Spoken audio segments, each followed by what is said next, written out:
In approximately 4.5 billion years from now, the night sky will look fundamentally different than it does today. Andromeda, that faint smudge of light currently visible to the naked eye on a clear autumn evening, will dominate the heavens. It will stretch across the sky like a cosmic river of stars, growing larger and brighter with each passing millennium until it's impossible to ignore. But this spectacular celestial display won't be a passive astronomical event to observe from a safe distance. No, this will be the opening act of the most violent gravitational ballet our corner of the universe has ever witnessed. The Milky Way and Andromeda galaxies, two massive islands of hundreds of billions of stars, are on a collision course right now, at this very moment, hurtling toward each other at roughly 250,000 miles per hour. There's no avoiding it, no changing course, no last-minute gravitational maneuver that will spare us from this cosmic inevitability. The collision has already begun, in a sense, because on cosmological timescales, 4.5 billion years is merely the blink of an eye. Our galactic neighbor is coming for us, and when it arrives, everything will change. Now, before we dive into the apocalyptic details of what happens when two galaxies collide, we need to establish just how incomprehensibly massive and distant these cosmic structures actually are. The Andromeda Galaxy, also known by its catalog designation Messier 31 or M31, is currently sitting about 2.5 million light-years away from us.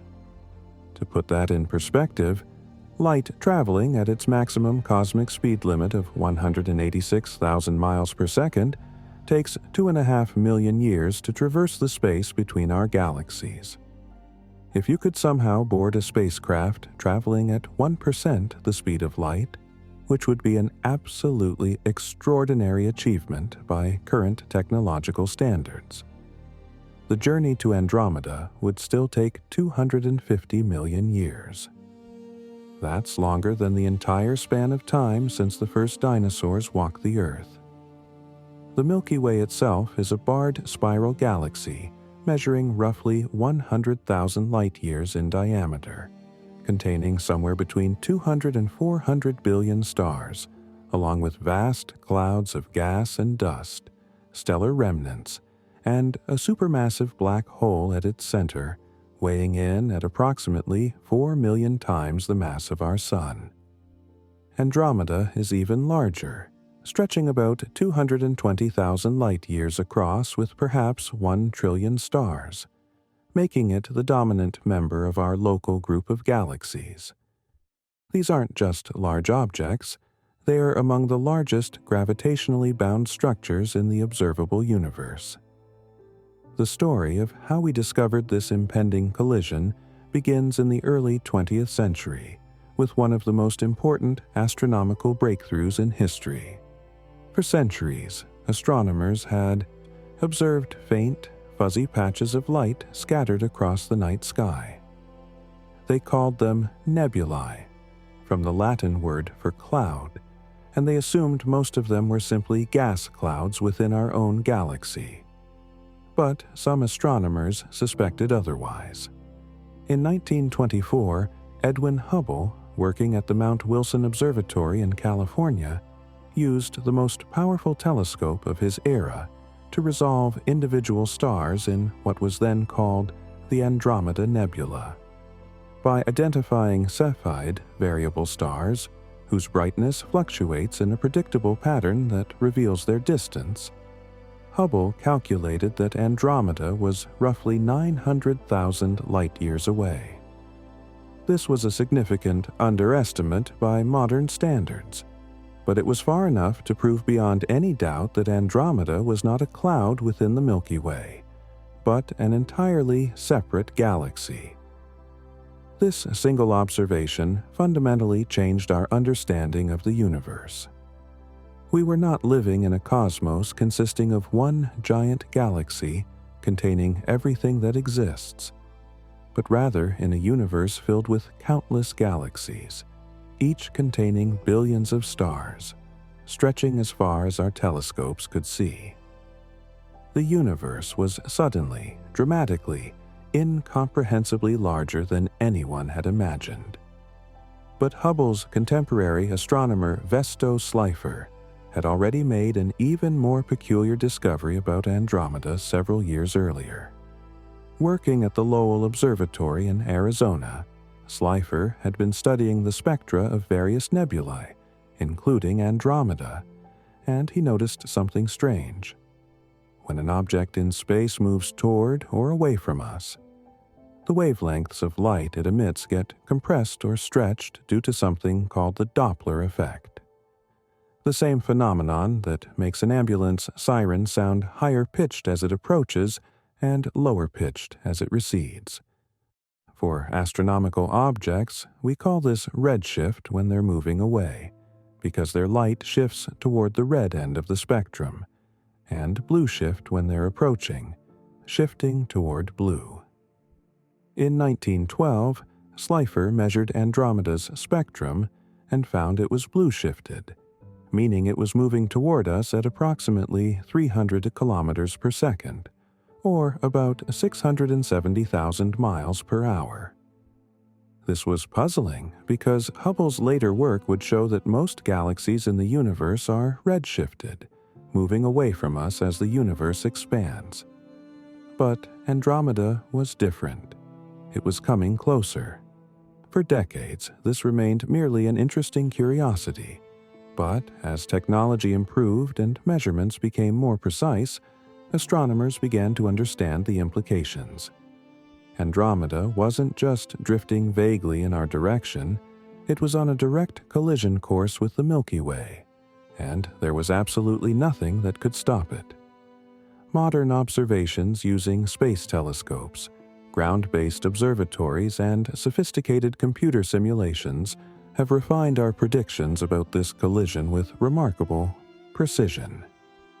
In 2012, astronomers using the Hubble Space Telescope conducted a detailed study of Andromeda's sideways motion across the sky, what's called proper motion, by comparing images taken several years apart.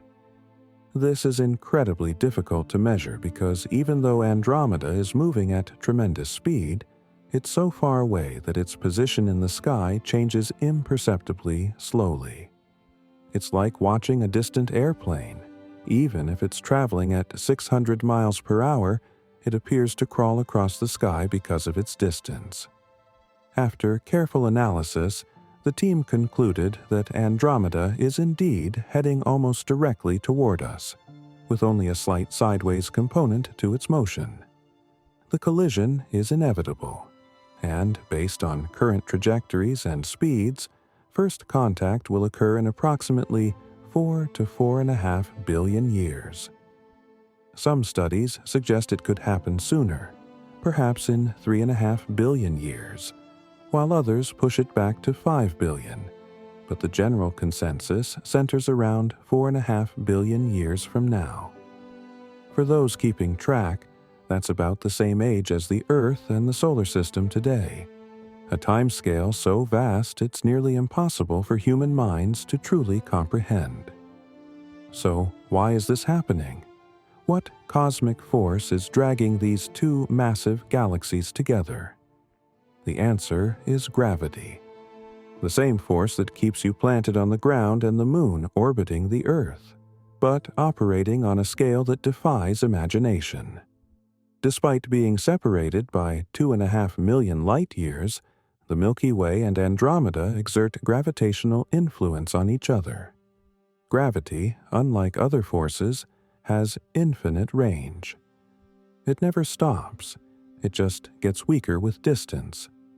But when you're dealing with objects containing hundreds of billions to a trillion stars, along with vast amounts of dark matter that we'll discuss in a moment, even that weakened gravitational pull across millions of light-years is enough to accelerate two galaxies toward each other at hundreds of kilometers per second.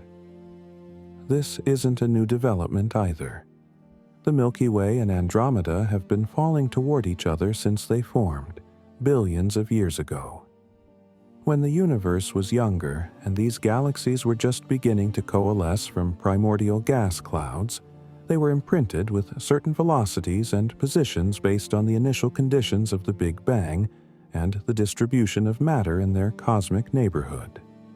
Some galaxies were sent flying away from each other as space expanded, but the Milky Way and Andromeda, along with several dozen smaller galaxies, formed what we call the local group, a gravitationally bound collection of galaxies that are no longer separating due to cosmic expansion.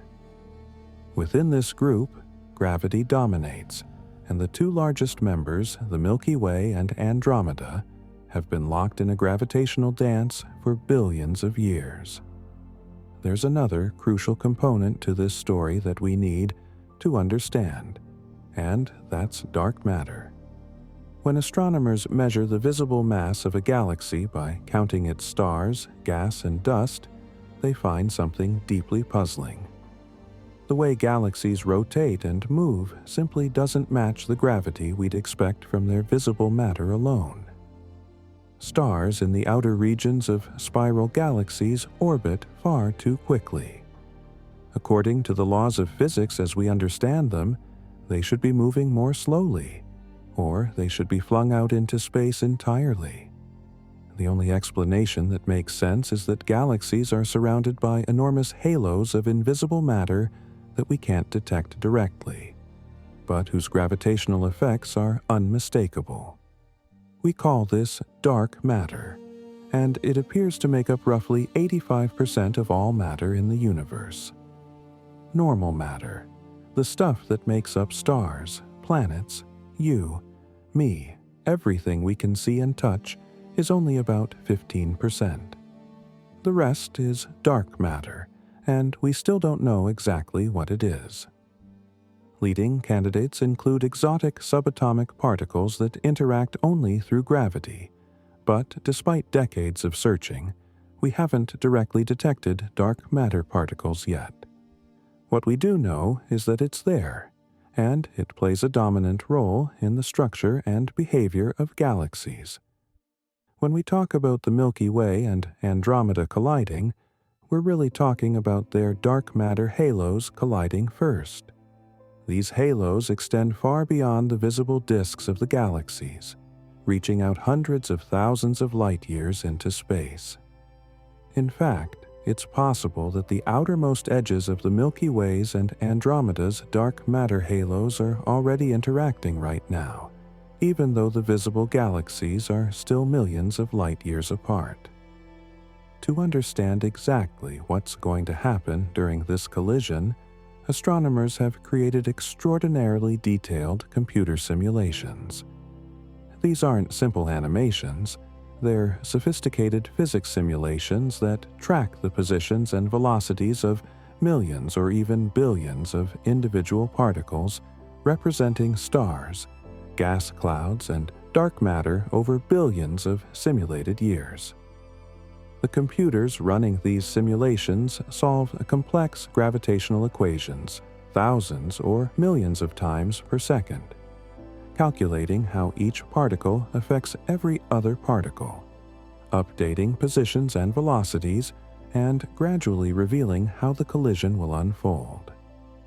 Teams at NASA, the European Space Agency, and universities around the world have run countless variations of these simulations, tweaking the initial conditions, adjusting the masses and rotation rates, and testing different scenarios. What emerges from all this computational work is a remarkably consistent picture of the Milky Way-Andromeda collision, and it's both more violent and stranger than you might expect. The first surprise is that when these galaxies collide, individual stars almost never actually hit each other. This seems counterintuitive. How can two massive galaxies packed with hundreds of billions of stars smash together without any stellar collisions? The answer lies in the incomprehensible emptiness of space. Let's put this in perspective. The distance between stars in a galaxy is truly vast compared to their size. The Sun is about 1.4 million kilometers in diameter, but the nearest star to the Sun, Proxima Centauri, is over 40 trillion kilometers away. If you were to scale the Sun down to the size of a basketball, Proxima Centauri would be another basketball roughly 6,000 kilometers away, about the distance from New York to Berlin. Galaxies are mostly empty space, with tiny points of light scattered throughout like dust motes in a vast cathedral. When two galaxies collide, their stars simply pass by each other like two swarms of gnats interpenetrating. The probability of any two stars actually colliding is so astronomically small that it likely won't happen even once during the entire merger. A person living on a planet orbiting a star in one of these colliding galaxies would almost certainly never notice any direct threat from approaching stars. Their night sky would change dramatically, filling with unfamiliar constellations and spectacular nebulae, but their own star and solar system would probably continue on their merry way, barely perturbed by the chaos happening on galactic scales. However, just because stars don't collide doesn't mean the collision is gentle or inconsequential. Far from it. What does collide, spectacularly and violently, are the enormous clouds of gas and dust that fill the space between stars. These nebulae, some of them hundreds of light years across, contain the raw material for new star formation. When two galaxies collide, their gas clouds slam into each other at supersonic speeds, creating tremendous shock waves that compress the gas and trigger massive bursts of star formation. We'll explore this in much more detail in the next part, but for now, just understand that when the Milky Way and Andromeda collide, it won't be a slow, gentle merger. It will be a cosmic catastrophe of almost unimaginable violence, reshaping both galaxies beyond recognition and lighting up the universe with the brilliant blue glow of millions of newborn stars. The timeline of events has been mapped out by those computer simulations with surprising detail. First contact, when the outer edges of both galaxies begin to interact gravitationally, will occur in roughly 4 to 4.5 billion years. During this first approach, the galaxies won't merge immediately. Instead, they'll perform what astronomers call a first pass, swinging by each other like two dancers in a cosmic waltz. As they approach, tidal forces, the same gravitational forces that create ocean tides on Earth, but magnified to galactic proportions, will begin to distort both galaxies. Spiral arms will stretch and warp, stars will be pulled out of their orderly orbits, and long streams of stars and gas will be flung into space, creating spectacular tidal tails that can stretch for hundreds of thousands of light years. Then, about 2 billion years after first contact, the galaxies will swing back together for a second pass. This time, the interaction will be even more violent. More stars will be displaced, more gas clouds will collide, and the supermassive black holes at the centers of both galaxies will begin their own deadly dance, spiraling toward each other through the chaotic core. After several more passes over the course of another few billion years, the galaxies will finally lose enough energy through these gravitational interactions that they can no longer escape each other's pull. They'll settle into a final merger, their stars mixing together, their gas reserves mostly exhausted from waves of star formation, and their black holes combining into a single, even more massive black hole. The end result, approximately 7 to 10 billion years from now, will be a single giant elliptical galaxy that astronomers have already nicknamed Milkomeda, a hybrid of Milky Way and Andromeda.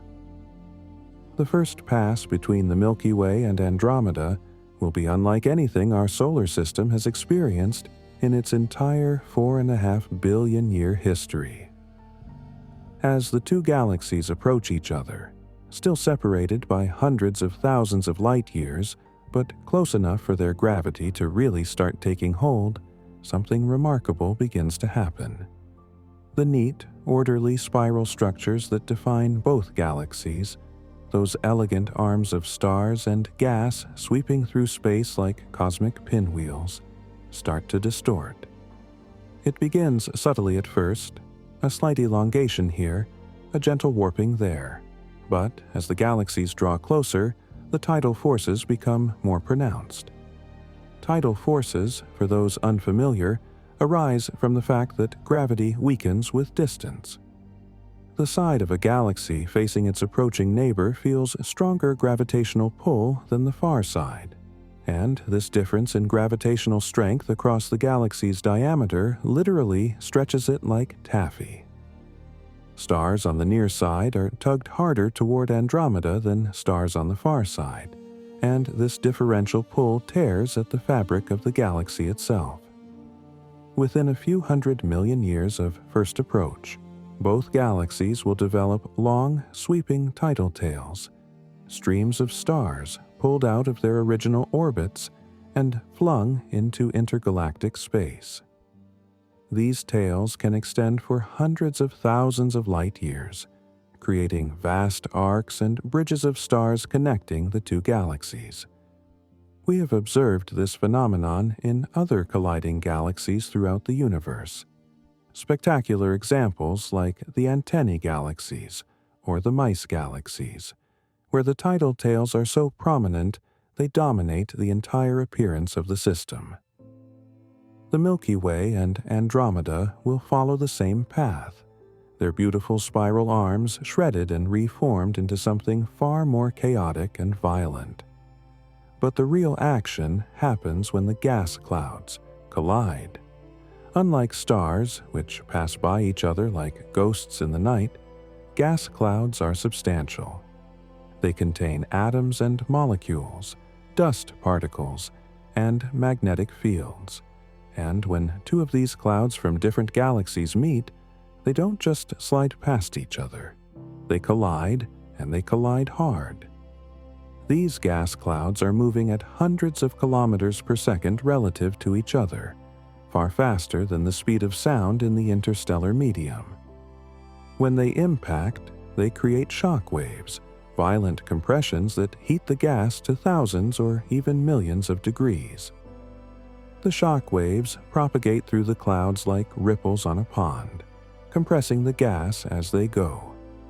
This compression is absolutely crucial because it triggers one of the most spectacular phenomena in all of astrophysics, a starburst event. Under normal circumstances, star formation in a galaxy is a relatively slow, steady process. Dense regions of molecular clouds gradually collapse under their own gravity over millions of years, fragmenting into smaller clumps that eventually become hot and dense enough to ignite nuclear fusion, creating new stars. But when galaxies collide and their gas clouds slam together, this process is dramatically accelerated. The shock compression forces the gas to collapse much more rapidly, and suddenly, instead of a few stars forming here and there over millions of years, you get millions of stars forming nearly simultaneously. The galaxy lights up with brilliant blue light as massive, hot, young stars burst into existence by the millions. These starburst regions can increase a galaxy's star formation rate by factors of 10, 100, or even 1,000 compared to its normal baseline. The visual appearance of these starburst events is absolutely stunning. If you could somehow observe the Milky Way-Andromeda collision from a safe distance, perhaps from another galaxy cluster hundreds of millions of light-years away, you'd see the galaxies glow with intense blue-white light as millions of massive stars ignite nearly simultaneously. These young, hot stars are far more luminous than stars like our Sun, pumping out enormous amounts of ultraviolet radiation that ionizes the surrounding gas, creating vast, glowing nebulae that can be seen across intergalactic distances. The hydrogen gas in these nebulae glows with a characteristic red color, while other elements produce different hues, creating a cosmic light show of reds, blues, and purples against the black canvas of space. But these massive stars burn fast and die young. While a star like the Sun will shine for about 10 billion years, the most massive stars created in starburst events live only a few million years before exhausting their nuclear fuel and exploding as supernovae. So the starburst regions don't just glow with the light of young stars, they're also torn apart by supernova explosions, one after another, creating even more shock waves that trigger even more star formation in a runaway feedback loop. For a few 100 million years, during the peak of the starburst activity, the merging galaxy system becomes one of the brightest objects in the local universe, outshining entire clusters of normal galaxies. While all this chaos is unfolding in the gas and dust, something else is happening to the stars themselves, something equally dramatic but far more subtle. As the two galaxies interpenetrate during their first pass, the complex gravitational environment creates what astronomers call gravitational slingshots. Stars that happen to find themselves in just the right, or rather just the wrong, location can be accelerated to enormous velocities by close gravitational encounters with dense concentrations of matter. It's the same basic principle that allows spacecraft to gain speed by swinging past planets, using the planet's gravity to boost their velocity, but scaled up to galactic proportions. Some stars get flung out of their home galaxies entirely, ejected into the vast emptiness of intergalactic space at velocities of hundreds or even thousands of kilometers per second. These hypervelocity stars, as astronomers call them, are orphans, cast out from their galactic homes to wander the universe alone. They'll spend the rest of their lives, billions of years, traveling through the void between galaxies, never to return. We've actually detected some of these hypervelocity stars in our own galaxy right now. Stars moving so fast, they're clearly in the process of escaping the Milky Way's gravitational pull. They were likely ejected by gravitational interactions with the supermassive black hole at our galaxy's center. But during the collision with Andromeda, this process will go into overdrive. Millions, perhaps tens of millions of stars will be ejected from both galaxies, scattered into intergalactic space like seeds from a dandelion. Now, let's talk about the black holes, because this is where things get truly mind-bending. At the center of the Milky Way, buried deep within the galactic core, sits a supermassive black hole called Sagittarius A star. It weighs approximately 4 million times the mass of the Sun, compressed into a region smaller than Mercury's orbit. At the center of Andromeda lurks an even more massive beast, a black hole weighing somewhere around 100 million solar masses, making it roughly 25 times more massive than our own. These aren't stellar mass black holes formed from the collapse of individual stars. These are monsters that have been growing for billions of years by consuming gas, dust, and entire stars that wandered too close.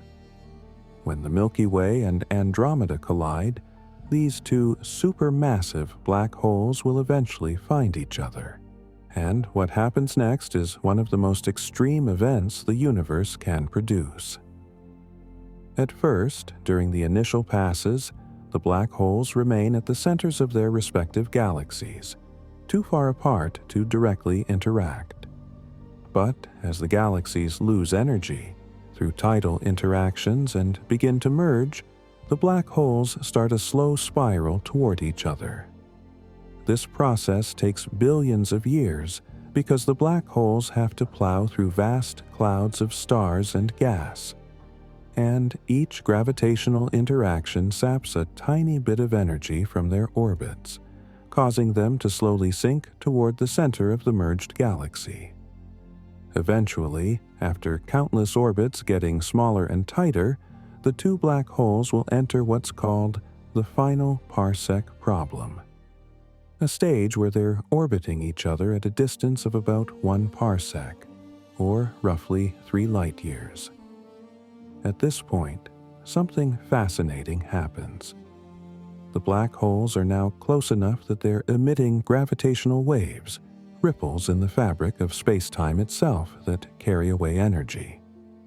These gravitational waves, the same phenomenon that was directly detected for the first time in 2015 by the LIGO experiment, cause the black holes to spiral inward even faster. As they get closer, they orbit faster, which produces stronger gravitational waves, which carries away more energy, which makes them spiral inward faster still. It's a runaway process that culminates in a final catastrophic merger. In the last few minutes before they merge, the black holes are orbiting each other at a significant fraction of the speed of light, creating gravitational waves so intense they would be detectable by instruments halfway across the universe. Then, in a fraction of a second, they collide and merge into a single, even more massive black hole. The merger releases more energy and gravitational waves than all the stars in the observable universe are emitting in light at that same moment. It's one of the most energetic events that can occur in the cosmos, exceeded only by the Big Bang itself. The merger of these supermassive black holes has profound consequences for the surrounding galaxy. During the final merger, the black hole system emits gravitational waves preferentially in one direction due to asymmetries in the system, and by conservation of momentum, this gives the merged black hole a kick, like the recoil of a gun. In some cases, this kick can be strong enough to eject the black hole from the galaxy entirely, sending it careening into intergalactic space at thousands of kilometers per second, dragging a tail of stars and gas along with it. In other cases, the kick is smaller, and the black hole remains at the center of the galaxy, but offset from the true gravitational center by thousands of light years, slowly settling back to the middle over millions of years. Either way, the region around the merged black hole is a scene of incredible violence. Gas that had been peacefully orbiting the separate black holes is suddenly thrown into chaotic orbits around the merged remnant, colliding and heating up to millions of degrees. Some of this gas is consumed by the black hole, producing brilliant flares of X-rays and gamma rays as it spirals inward and is torn apart by tidal forces. Other gas is blown outward by powerful jets launched from near the black hole's event horizon, jets that can extend for thousands of light years and plow through the surrounding galaxy at relativistic speeds, heating and dispersing gas clouds and potentially snuffing out star formation across vast regions. Let's return now to a question that's probably been nagging at you since the beginning of this documentary. What happens to Earth? What happens to our solar system, to the Sun, to any planets still orbiting when this collision occurs? The short answer is that we honestly don't know with certainty, because the outcome depends on an enormous number of variables, and probability plays a huge role. But we can make educated guesses based on the simulations. First, it's important to remember that the collision begins in about 4.5 billion years. The Earth is currently 4.5 billion years old, so we're talking about roughly doubling the entire age of our planet before anything dramatic happens. A lot can change in that time. For starters, the Sun will evolve significantly. In about 1 billion years, the Sun will have grown about 10% brighter than it is today, which might not sound like much, but it's enough to potentially trigger a runaway greenhouse effect on Earth, boiling away the oceans and rendering our planet uninhabitable. By 5 billion years from now, the Sun will have exhausted the hydrogen fuel in its core and will begin its transition into a red giant, swelling to perhaps 100 times its current diameter. It will likely engulf Mercury and Venus, and possibly Earth as well, though some models suggest Earth might barely survive in a highly elongated, roasted orbit. So, by the time the Milky Way and Andromeda collide, Earth as a habitable world will likely be long gone, and the Sun itself will be a dying star, either a red giant or possibly already shrunk down to a white dwarf, a dense, slowly cooling ember about the size of Earth. But let's assume for the sake of argument that the solar system somehow survives more or less intact until the collision, or that we're talking about some other planetary system around a longer-lived star. What happens to it during the merger? The simulations suggest that the vast majority of stars, perhaps 95% or more, will not have their orbits dramatically altered. They'll be jostled around a bit, shifted to different parts of the merged galaxy, but their planets will remain in orbit, and life, if it exists, could potentially continue. However, a significant minority of stars will have much more dramatic fates. Some will be flung into the outer halo of the merged galaxy, into regions that are much less dense and much colder than the galactic disk where they formed. These stellar exiles will spend billions of years in a lonely, dark region of space, far from the warmth and light of the galactic core. Other stars will be thrown toward the center of the galaxy, into the dense, chaotic bulge where the merged black hole resides.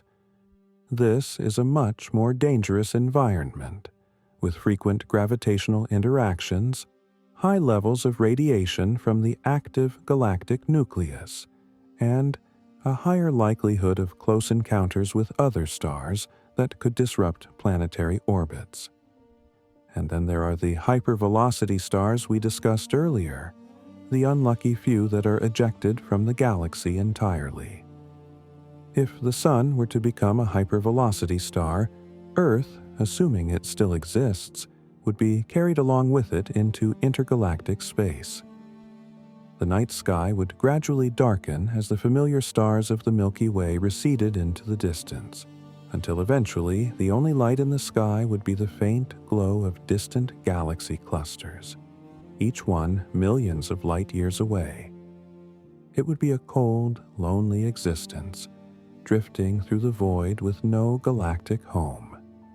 But even for stars that aren't ejected or thrown into extreme orbits, the collision still poses risks.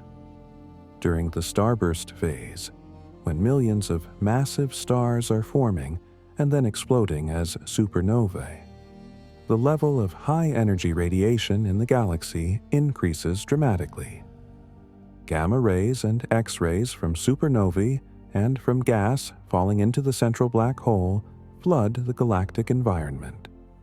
If a supernova or gamma-ray burst were to occur too close to a planetary system, the radiation could strip away the planet's atmosphere, sterilize its surface, and render it uninhabitable. The probability of this happening to any individual star system is still quite low. Space is big and supernovae are relatively rare even during starbursts, but it's not zero. Some fraction of planetary systems will almost certainly be affected. There's also the issue of close stellar encounters. Even though direct star-on-star collisions are vanishingly unlikely, close encounters, where two stars pass within a few light years or even a few light months of each other, are much more common during the chaotic phases of the merger. These close encounters can gravitationally perturb the orbits of planets, especially those in the outer reaches of a planetary system. Planets could be ejected from their orbits entirely, becoming rogue planets drifting through interstellar space, or they could have their orbits shifted to become more elliptical, leading to extreme temperature variations that could make them uninhabitable. If we could somehow position ourselves on a planet orbiting a star somewhere in the merging galaxies, what would we see in the sky? During the initial approach, over the course of millions of years, we'd watch as an unfamiliar galaxy grew larger and larger in the night sky. If we were in the Milky Way looking at Andromeda, that faint smudge of light would gradually expand, becoming brighter and more detailed. Within a few million years, it would span a significant portion of the sky, its spiral arms clearly visible, individual bright stars and nebulae resolvable. The night sky would be dominated by this approaching galaxy, a constant reminder of the cosmic catastrophe unfolding in slow motion. As the first pass occurred, and the galaxies interpenetrated, the sky would become a chaotic jumble of stars from both galaxies, unfamiliar constellations mixing with old familiar ones. The starburst regions would light up the sky with brilliant blue-white light, visible even during the day on some planets.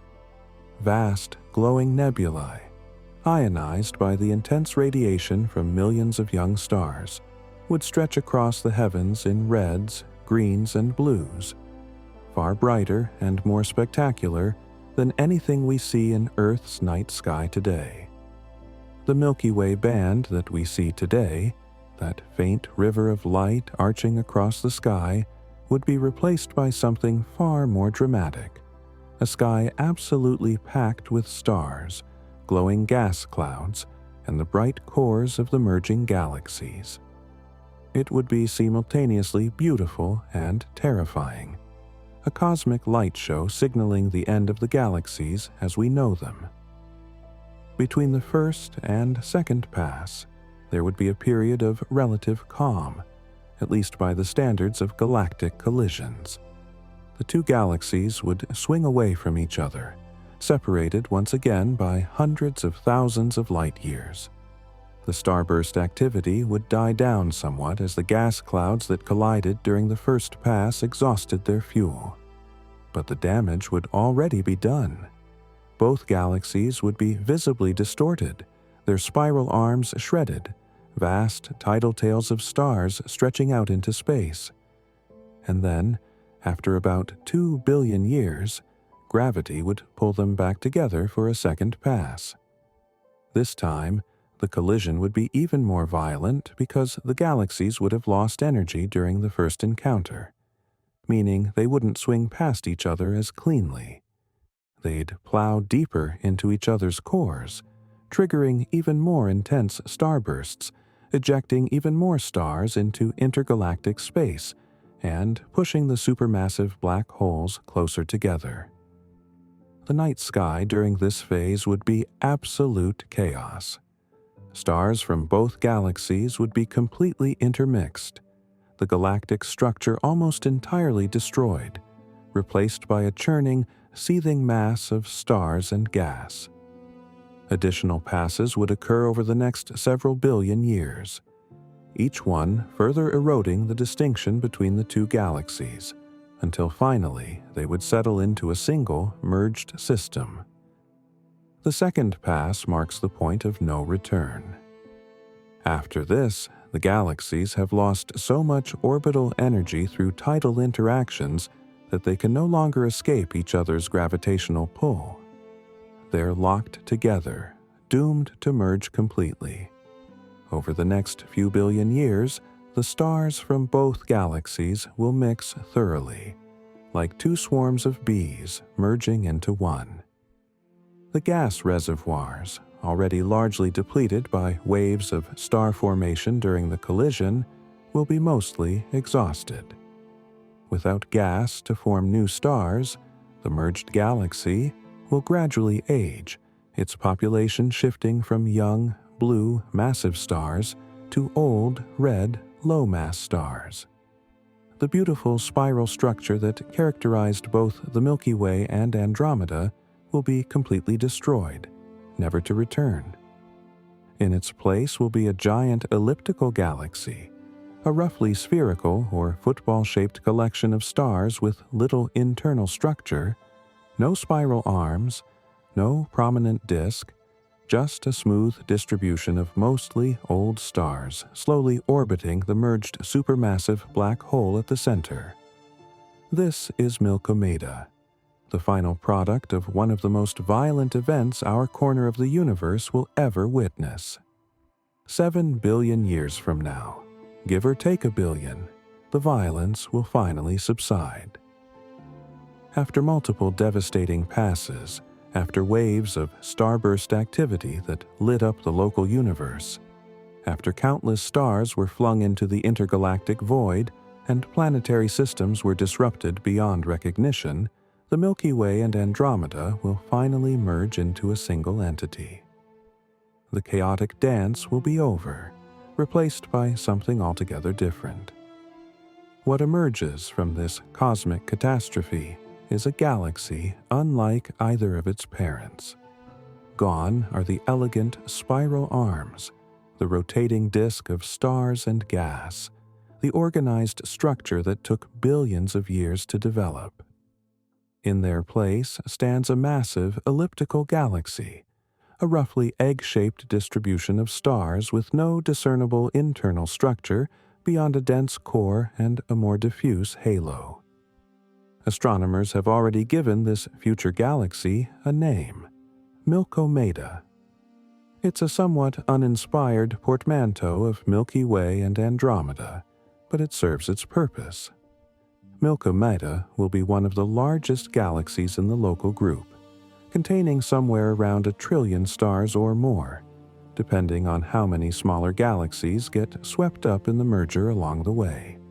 It will stretch perhaps 200,000 light-years across, comparable to Andromeda's current size but with a fundamentally different structure. Where spiral galaxies are flat and rotating, with most of their stars confined to a thin disk, elliptical galaxies are three-dimensional and bloated, with stars moving in chaotic orbits that carry them up and down and side to side through the galaxy, rather than in neat circular paths around the center. The transformation from spiral to elliptical is one of the most profound changes that can happen to a galaxy.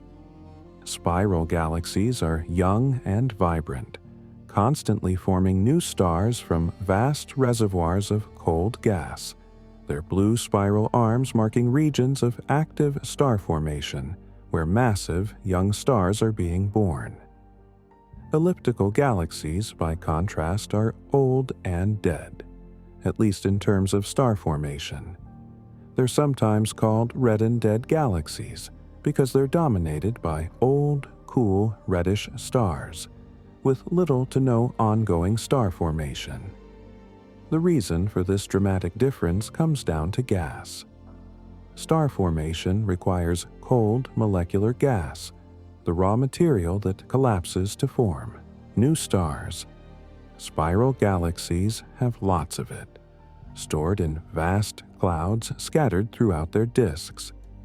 But during a major galaxy merger like the one between the Milky Way and Andromeda, most of this gas gets used up. The violent collisions between gas clouds during the merger trigger intense starbursts that convert gas into stars at a rate hundreds of times faster than normal. By the time the merger is complete, the gas reserves are largely exhausted. What little remains is either too hot to collapse and form stars, having been heated to millions of degrees by shock waves and supernova explosions, or it's been blown out of the galaxy entirely by powerful winds driven by supernova and the active galactic nucleus.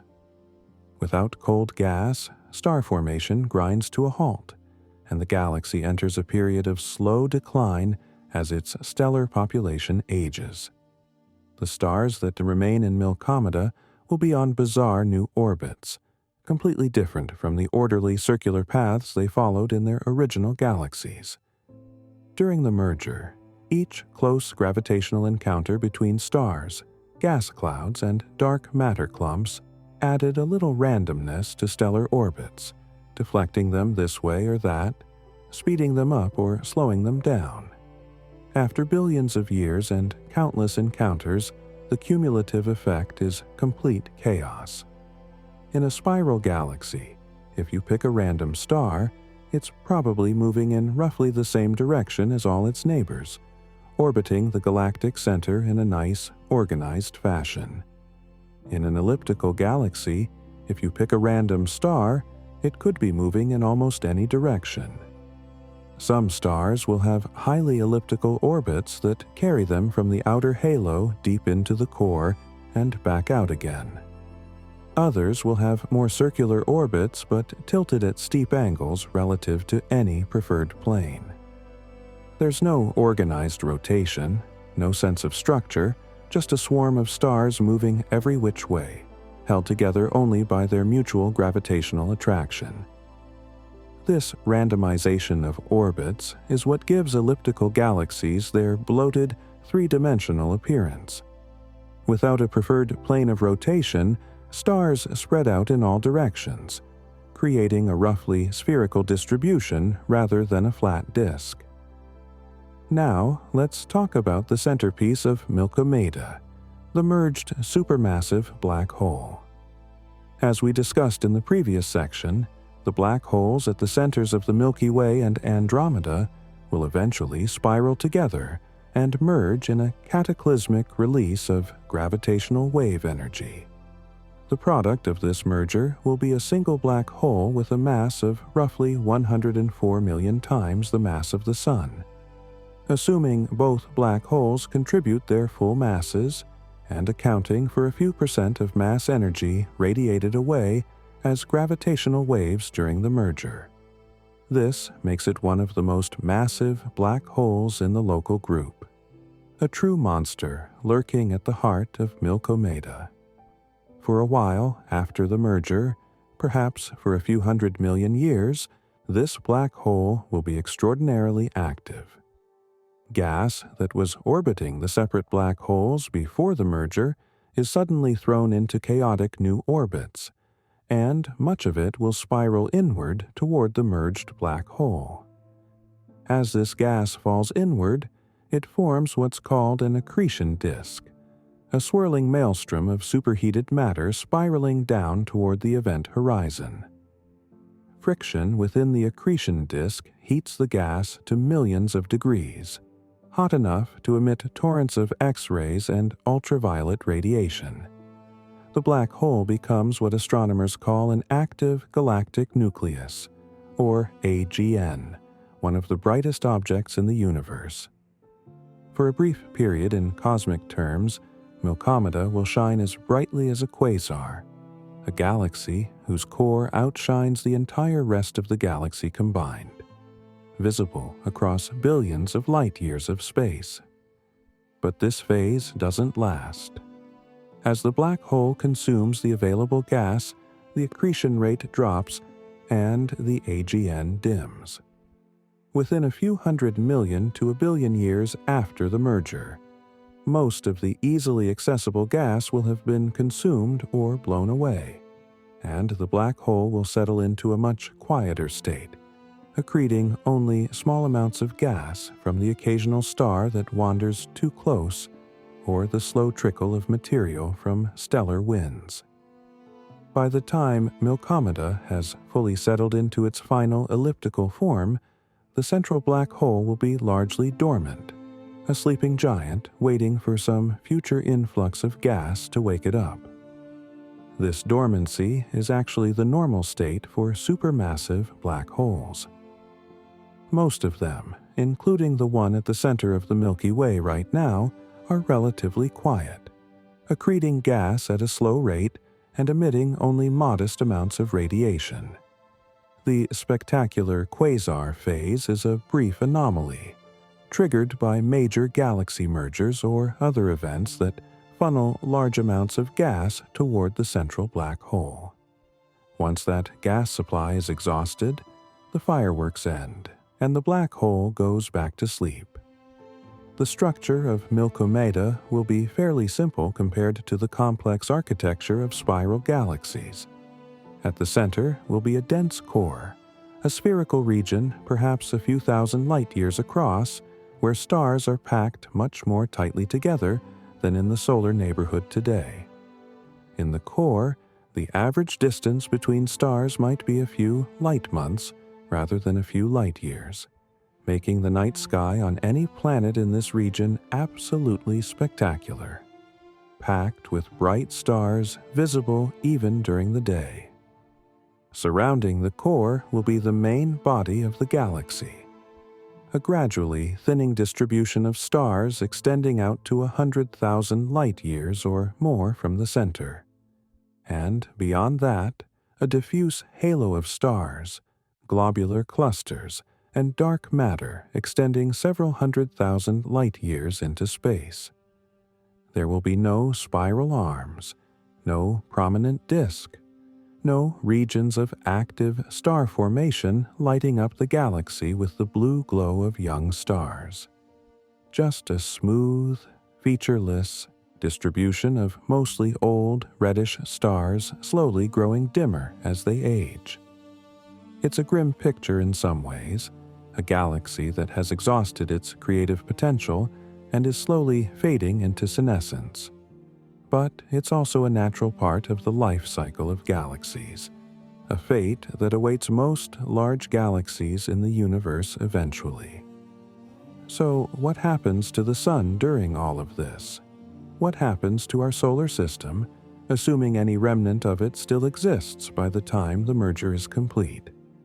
As we mentioned earlier, the Sun will have evolved significantly by the time Milkomeda forms. Somewhere around 5 billion years from now, the Sun will exhaust the hydrogen fuel in its core and begin its transformation into a red giant. It will swell to perhaps 100 times its current size, possibly engulfing the inner planets including Earth. After a few 100 million years as a red giant, the Sun will shed its outer layers in a series of pulses, creating a beautiful planetary nebula that will gradually disperse into space over tens of thousands of years. What remains will be a white dwarf, a dense, Earth-sized ember containing about half the Sun's original mass, slowly cooling over billions of years. By the time the Milky Way and Andromeda complete their merger, the Sun will likely be a white dwarf, possibly already cooled to a black dwarf, a theoretical object that's essentially a cold, dark lump of carbon and oxygen floating through space, no longer emitting any significant light or heat. As for the planets, if any survive the red giant phase, they'll be frozen, airless worlds orbiting a dead star, any possibility of life long since extinguished. But let's focus on the Sun's trajectory through the merger rather than its internal evolution.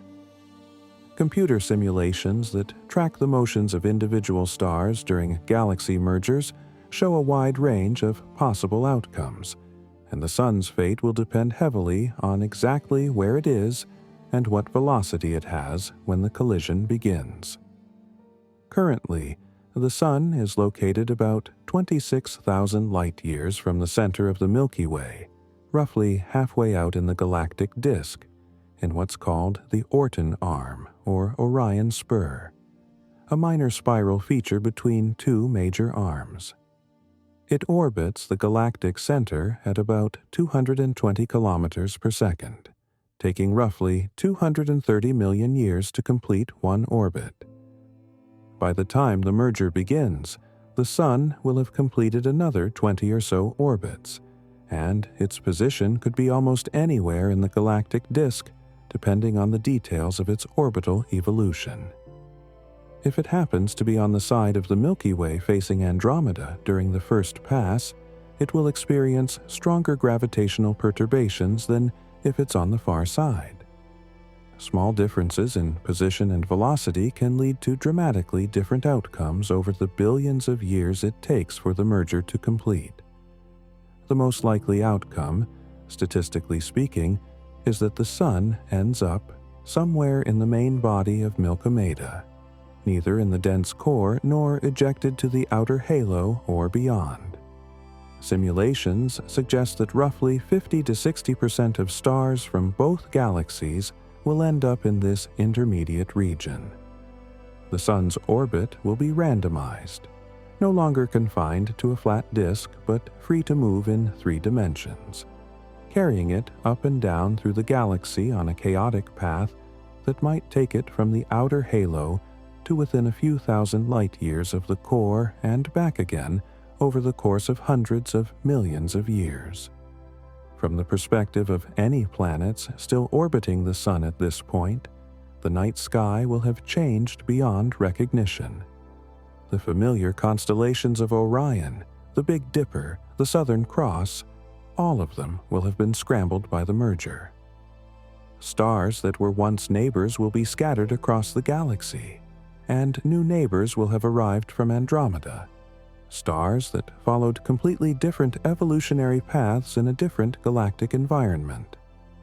The galactic center, currently a dense band of light stretching across Earth's night sky, will be replaced by a bright, bloated core visible from almost any angle, a constant reminder that the galaxy's structure has been fundamentally altered.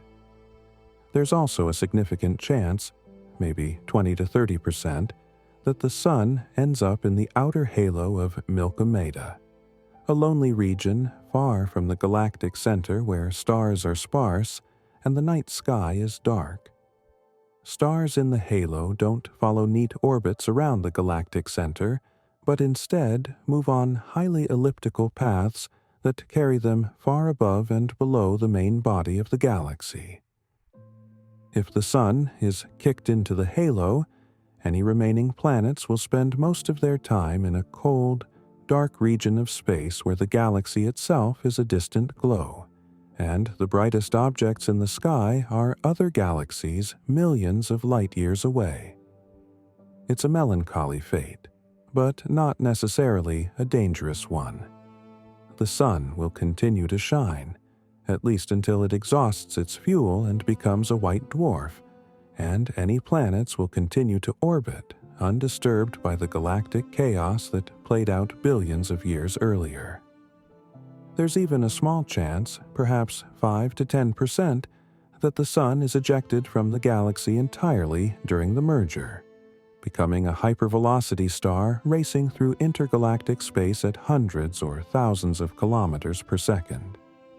If this happens, the Sun and its planets will be utterly alone, drifting through the void with no galactic home, the Milky Way and Andromeda both receding into the distance as faint smudges of light that eventually fade below the threshold of visibility. The loss of spiral structure in Milkomeda has profound implications for the possibility of life. Spiral galaxies are generally considered more hospitable to life than elliptical galaxies for several reasons. First, spiral galaxies have active star formation, which means they're constantly producing new generations of stars enriched with heavier elements created in previous generations.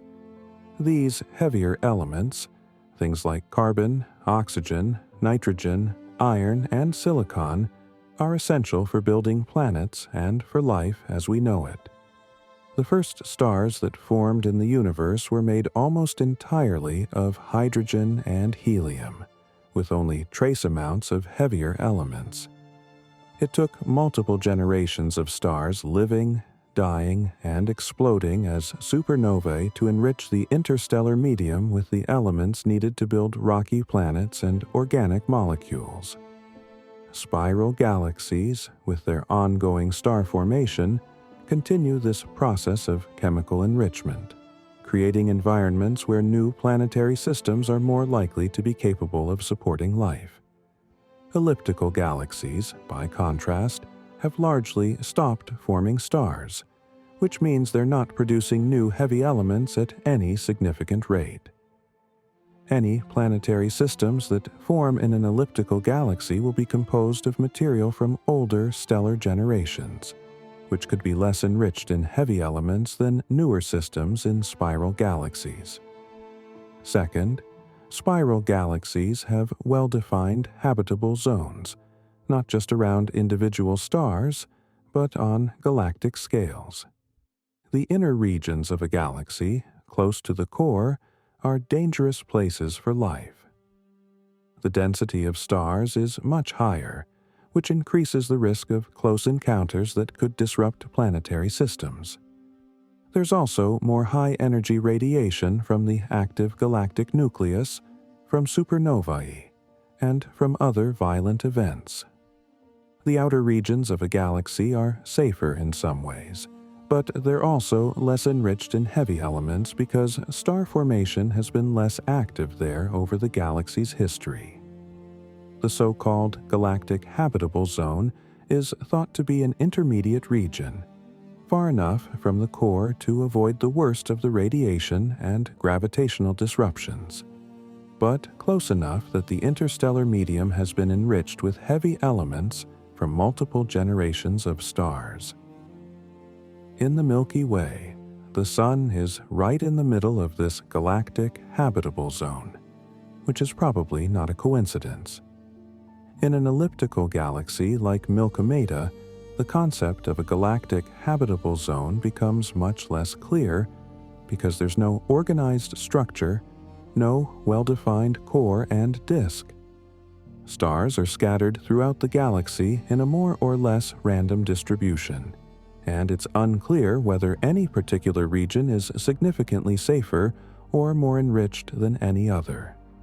Third, the lack of ongoing star formation in elliptical galaxies means that over time, the stellar population skews older and dimmer.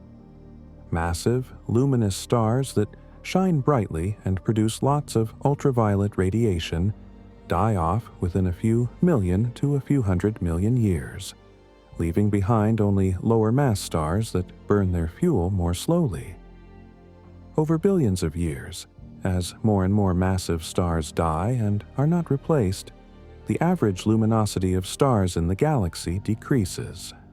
By the time Milkomeda is 10 or 20 billion years old, most of its stars will be red dwarfs, small, cool, dim stars that can burn for trillions of years but provide relatively little light and heat. This isn't necessarily bad for life. Red dwarfs can have habitable planets, but it does mean that the galaxy as a whole becomes a darker, quieter place, with fewer of the spectacular supernova and starburst regions that characterize younger, more active galaxies. In some sense, Milkomeda will be a galaxy in retirement, slowly winding down, its glory days long past. But Milkomeda won't be alone in the universe. The merger of the Milky Way and Andromeda is just one of many similar events playing out across the cosmos. The local group contains about 80 known galaxies, most of them small dwarf galaxies, but a few larger ones as well. The third largest member of the local group, after the Milky Way and Andromeda, is the Triangulum galaxy, a modestly sized spiral galaxy with about 40 billion stars. Triangulum is currently about 3 million light-years from the Milky Way and is thought to be loosely bound to the Andromeda system, possibly even orbiting Andromeda at a great distance. During the Milky Way-Andromeda merger, Triangulum will likely be drawn into the chaos as well. It might collide with one of the larger galaxies during an early pass, or it might remain on the outskirts for a while before eventually being pulled in and absorbed. Either way, by the time the merger is complete, Triangulum will have contributed its stars to Milkomeda, increasing the total stellar population and adding yet another layer of complexity to the gravitational dynamics. Various dwarf galaxies in the local group small systems containing only a few billion or even a few million stars will also be swept up over time. Some will merge with the larger galaxies during the collision, while others will remain in orbit around Milkomeda for billions of years before eventually being tidally disrupted and absorbed. The final product, the Milkomeda that exists 10 or 20 billion years from now, will be a patchwork of stars from multiple galaxies, each with its own history and chemical composition. Stars from the Milky Way, Andromeda, Triangulum, and various dwarf galaxies will be thoroughly mixed together, their origins indistinguishable, except perhaps through detailed chemical analysis. Any civilizations that exist in Milkomeda at that distant future time, assuming intelligent life arises or survives through the merger, will have a galactic history that's immensely complex, a story written in the motions and compositions of 1 trillion stars. They'll look up at their night sky and see a galaxy that's fundamentally different from the one we see today, a galaxy shaped by one of the most violent events the universe can produce. In a very real sense, the collision of the Milky Way and Andromeda is not just a destructive event, it's also a creative one. It destroys the elegant spiral structures that took billions of years to form, but it also creates something new, something that could not have existed otherwise. Milkomeda is the product of chaos, violence, and the inexorable pull of gravity, but it's also a testament to the universe's ability to transform, to evolve, to become something different over the immense timescales available to it. The collision between the Milky Way and Andromeda is not some rare, unusual event in the history of the universe. It's actually quite ordinary, almost mundane when you consider the bigger picture. Galaxy mergers have been happening since the first galaxies formed, less than 1 billion years after the Big Bang, and they continue to happen today, everywhere we look in the universe. In fact, galaxy mergers are one of the primary mechanisms by which galaxies grow and evolve over cosmic time. The early universe was a very different place than the one we inhabit today.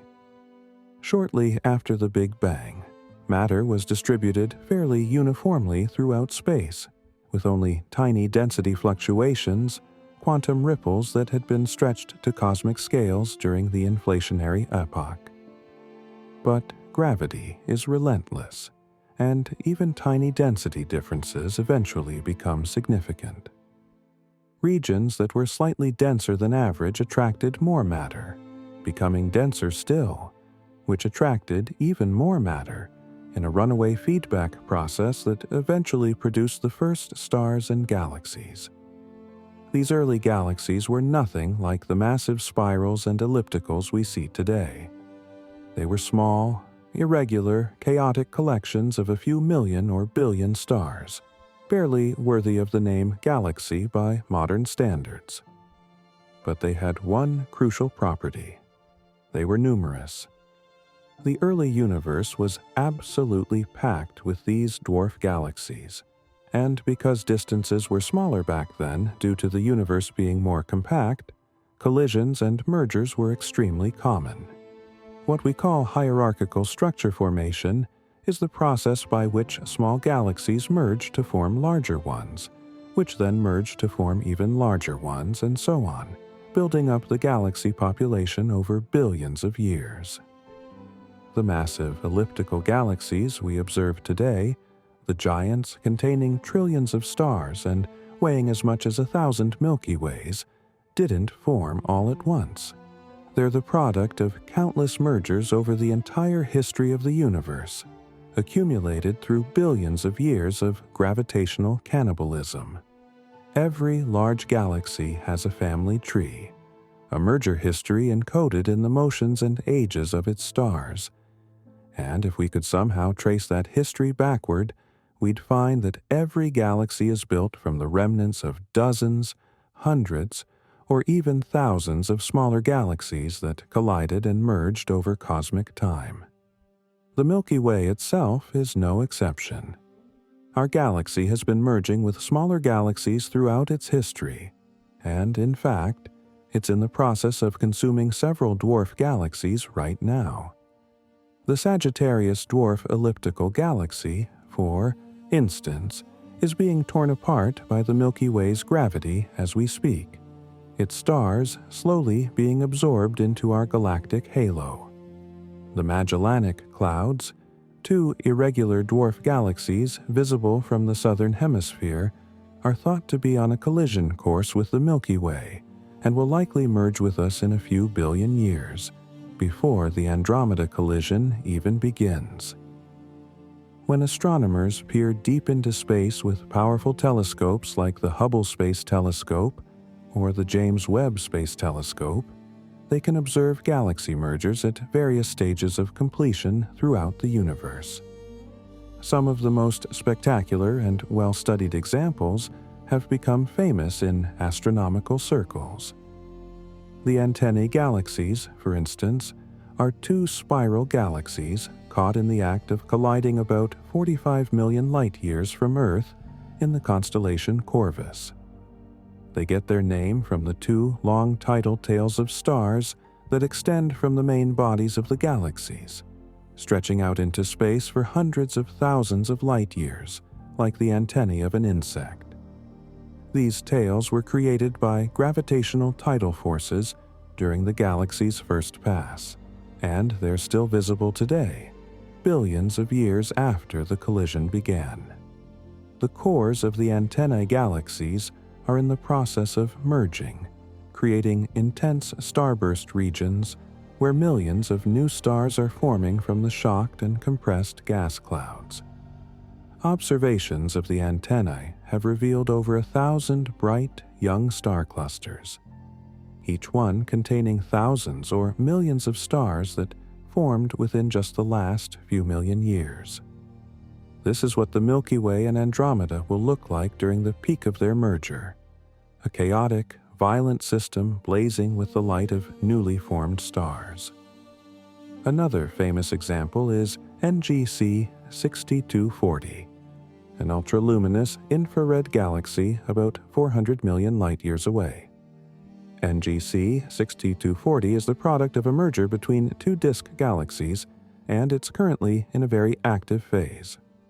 The galaxy is absolutely flooded with infrared radiation, produced by vast clouds of dust heated to hundreds of degrees by intense star formation and by the active galactic nuclei at its core. What makes NGC 6240 particularly interesting is that astronomers have discovered it contains not one, but two supermassive black holes in its center, separated by only about 3,000 light-years.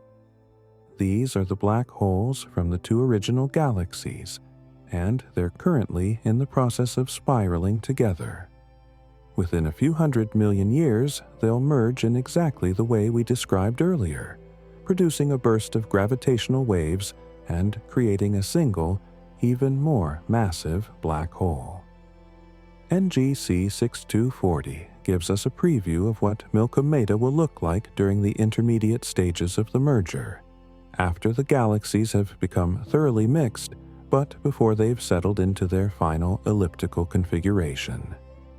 The Mice galaxies, officially known as NGC 4676, are another beautiful example of interacting galaxies. Located about 300 million light-years away, they're named for the two long tidal tails that stream away from their main bodies, resembling the tails of two mice. Like the antennae, the mice are in the early stages of a merger, having completed at least one close pass but not yet fully merged. The tails contain thousands of stars that were flung out of the galaxies during their gravitational interaction, and new stars are forming in regions where gas clouds have collided. Over the next few hundred million years, the mice will complete their merger. Their tidal tails will gradually be reabsorbed into the main galaxy, and they'll settle into a single elliptical system much like Milkomeda will eventually become. These examples, and dozens of others like them scattered throughout the nearby universe, provide astronomers with a timeline of sorts, a sequence of snapshots showing what galaxy mergers look like at different stages. By studying many different merging systems, we can piece together a comprehensive picture of the merger process from beginning to end, even though no individual merger happens on timescales short enough for humans to observe directly. The role of galaxy mergers in cosmic evolution extends far beyond just building bigger galaxies. Mergers are also crucial for feeding supermassive black holes and triggering quasar activity. Quasars are among the most luminous objects in the universe. Galaxies whose cores shine with the light of trillions of stars, powered by supermassive black holes actively consuming enormous amounts of gas.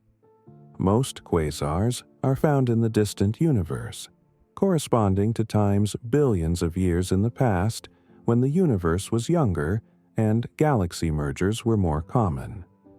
The connection between mergers and quasars makes sense when you consider the mechanics. During a major merger, vast amounts of gas are funneled toward the centers of the colliding galaxies by gravitational torques and shock waves. This gas feeds the supermassive black holes, causing them to grow rapidly and become extremely luminous as they consume material at prodigious rates. The quasar phase doesn't last forever, typically only a few tens to hundreds of millions of years, but during that time, the galaxy becomes one of the brightest objects in the universe, visible across billions of light years. Once the gas supply is exhausted, the quasar dims and the black hole returns to a quieter state.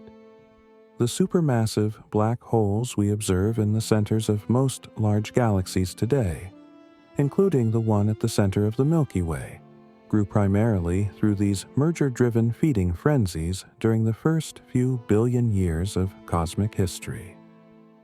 Galaxy mergers also play a crucial role in redistributing heavy elements throughout galaxies. When gas clouds collide during a merger, they trigger starbursts, and the massive stars formed during these starbursts live fast and die young, exploding as supernovae within just a few million years. These supernovae don't just destroy stars, they also create new elements. During a supernova explosion, the extreme temperatures and pressures allow nuclear reactions to occur that can't happen inside normal stars, producing elements heavier than iron like gold, platinum, and uranium.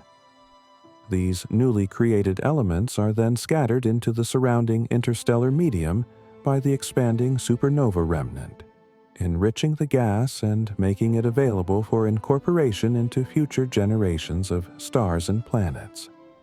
Without supernova, the universe would contain only hydrogen, helium, and trace amounts of lithium, the elements created during the Big Bang. Everything else, all the carbon in your body, the oxygen you breathe, the iron in your blood, the silicon in the rocks beneath your feet, all of it was created inside stars and distributed by supernovae. Galaxy mergers, by triggering intense bursts of star formation followed by waves of supernovae, accelerate this process of chemical enrichment, helping to create the diverse mix of elements we see in the universe today. As we look toward the distant future, the role of galaxy mergers changes dramatically due to the accelerating expansion of the universe. Back in the late 1990s, astronomers made a shocking discovery. By studying distant supernovae, they found that the expansion of the universe wasn't slowing down due to gravity, as everyone had assumed, but was actually speeding up. This acceleration is attributed to something called dark energy, a mysterious component of the universe that makes up about 68% of its total energy density. We don't know what dark energy is. It might be a property of space itself. It might be some exotic field permeating the cosmos. Or it might be something else entirely that we haven't even thought of yet. But whatever it is, its effect is clear. It causes space itself to expand at an accelerating rate, pushing distant galaxies away from each other faster and faster over time. This has profound implications for the future of galaxy mergers. Currently, galaxy groups and clusters are held together by their mutual gravity, which is strong enough to overcome the expansion of space on these relatively small scales. The local group, for instance, is gravitationally bound, which is why the Milky Way and Andromeda are falling toward each other rather than being carried apart by cosmic expansion. But as dark energy causes the expansion to accelerate, groups of galaxies become isolated islands in an ever-expanding sea of space. In the far future, hundreds of billions of years from now, the universe will look very different than it does today.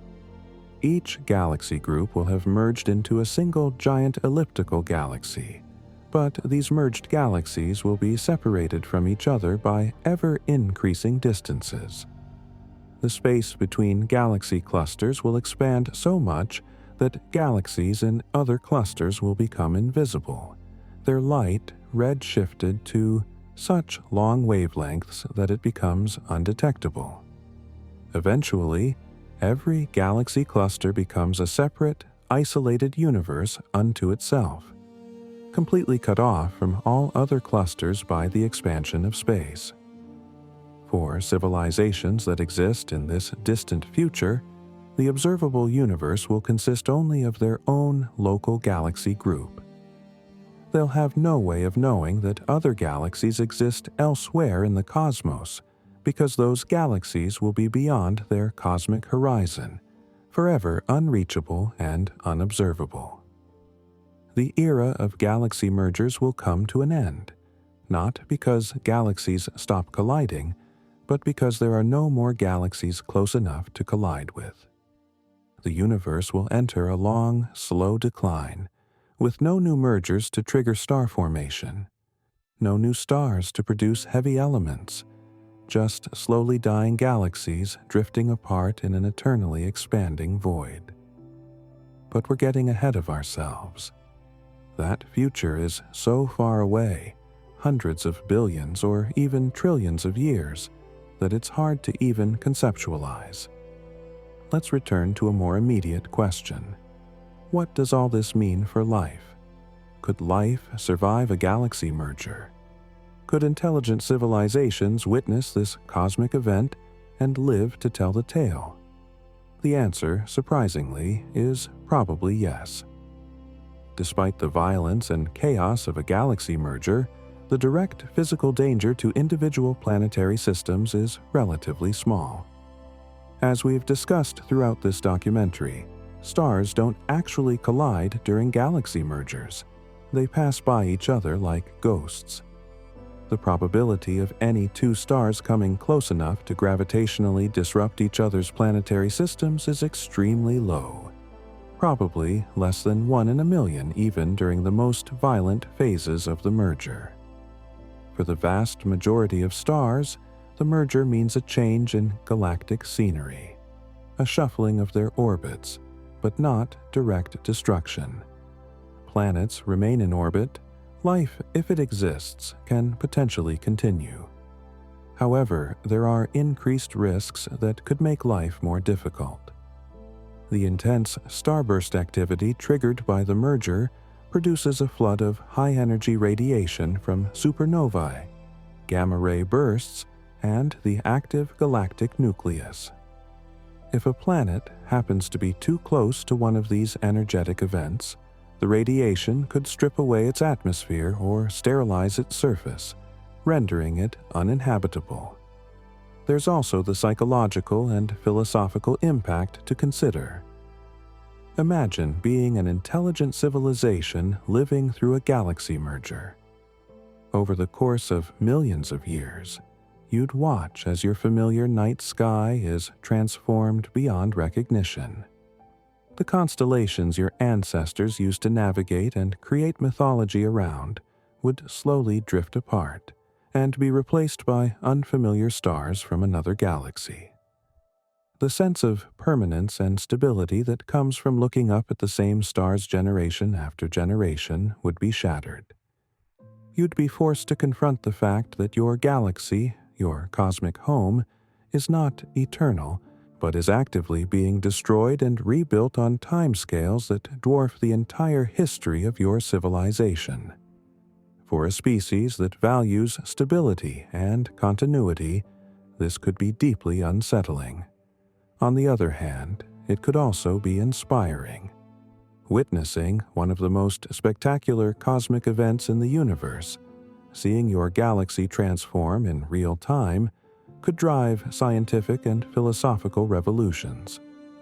It might force a civilization to think on truly cosmic scales, to plan not just for the next generation or the next millennium, but for billions of years into the future. A civilization advanced enough to survive a galaxy merger would need to be extraordinarily resilient and adaptable, capable of thriving in a changing cosmic environment. Some scientists have speculated about whether sufficiently advanced civilizations might even try to influence or control galaxy mergers. This sounds like pure science fiction, and it probably is, but it's worth considering just how powerful a truly advanced civilization could become. A civilization that has survived for millions or billions of years, that has colonized not just planets but entire star systems and perhaps even entire regions of their galaxy, would have access to energy and resources on scales we can barely imagine. Some theoretical concepts, like stellar engines or Shkadov thrusters, propose using the energy output of entire stars to gradually change their orbits over millions of years.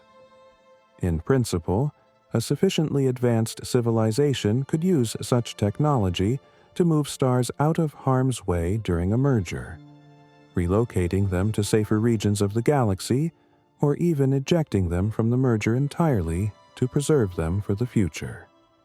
This is wildly speculative, of course, and it's far beyond anything we could accomplish with current or foreseeable technology. But on the timescales relevant to galaxy mergers, billions of years, it's not impossible to imagine that intelligent life could reach such levels of capability. Whether any civilization would actually choose to do this is another question entirely. It might be that most civilizations accept the merger as a natural process, something to be studied and survived rather than prevented or controlled. Let's take a step back and reflect on what galaxy mergers tell us about the universe as a whole. One of the most profound lessons is that nothing is permanent. Galaxies, these enormous structures containing hundreds of billions of stars and spanning hundreds of thousands of light years, seem eternal from a human perspective. They've existed for billions of years, far longer than our species or even our planet has been around, and we tend to think of them as fixed, unchanging landmarks in the cosmic landscape. But on the timescales the universe operates on, galaxies are dynamic, evolving entities. They grow through mergers, they change structure, they exhaust their gas supplies and fade into senescence. The Milky Way as we know it today, with its beautiful spiral arms and its ongoing star formation, is not the Milky Way of the past, and it won't be the Milky Way of the future. It's a temporary configuration, a snapshot of a galaxy in mid-evolution, and in a few billion years it will be replaced by something completely different. This impermanence extends to everything in the universe, from planets to stars to galaxies to the universe itself. Nothing lasts forever. Everything is constantly changing, transforming, becoming something new. In some ways, this is a melancholy realization. It means that everything we know and love, not just individuals but entire worlds, civilizations, galaxies, will eventually cease to exist in their current form. But it's also liberating and awe-inspiring, because it means the universe is not static and dead, but alive with possibility, constantly reinventing itself, exploring new configurations and structures. The collision of the Milky Way and Andromeda is both an ending and a beginning. It's the end of two ancient spiral galaxies, structures that have existed for over 10 billion years, that have given birth to billions of stars and potentially countless worlds. But it's also the beginning of Milkomeda, a new galaxy that would not have existed otherwise, a galaxy with its own unique properties and its own future ahead of it. The merger is destructive, yes, but it's also creative. It destroys the old to make way for the new, and in doing so, it participates in the endless cycle of transformation that characterizes the universe. As we stand here on Earth, looking up at the night sky, we're seeing a galaxy in transition. The Andromeda Galaxy is racing toward us at hundreds of thousands of miles per hour. In the grand scheme of cosmic time, it's already here. The collision has, in a sense, already begun. We're living in the final moments of the Milky Way as an independent spiral galaxy, and while we won't be around to see the merger complete, we can take some comfort in knowing that we've figured out what's coming. We've used our intelligence, our curiosity, and our technology to peer into the future and map out one of the most significant events that will ever happen to our cosmic home. That's an extraordinary achievement, a testament to what intelligent life can accomplish when it turns its attention to the universe around it. So, should we fear the collision? Should we see it as a cosmic disaster, a catastrophe that will destroy our galaxy and potentially threaten life throughout the Milky Way? Or should we see it as a natural process, just another chapter in the long history of cosmic evolution? The answer, perhaps, is both. It's impossible not to feel some sense of loss when contemplating the destruction of the Milky Way's spiral structure, the end of an era that has lasted billions of years. But it's also impossible not to feel some sense of wonder at the sheer scale and majesty of what's coming, at the fact that we live in a universe dynamic and violent enough to produce events like this. The collision is neither good nor bad. It simply is. It's a consequence of gravity, of the initial conditions set down at the Big Bang, of the slow, inexorable dance of matter across billions of years. And in the end, isn't that what makes it so fascinating? Not because it threatens us, not because it promises salvation, but because it reveals the universe for what it truly is. A place of constant change, of destruction and creation, of endings and beginnings, playing out on scales of time and space that make our entire existence seem like the briefest flicker of light in an eternal darkness.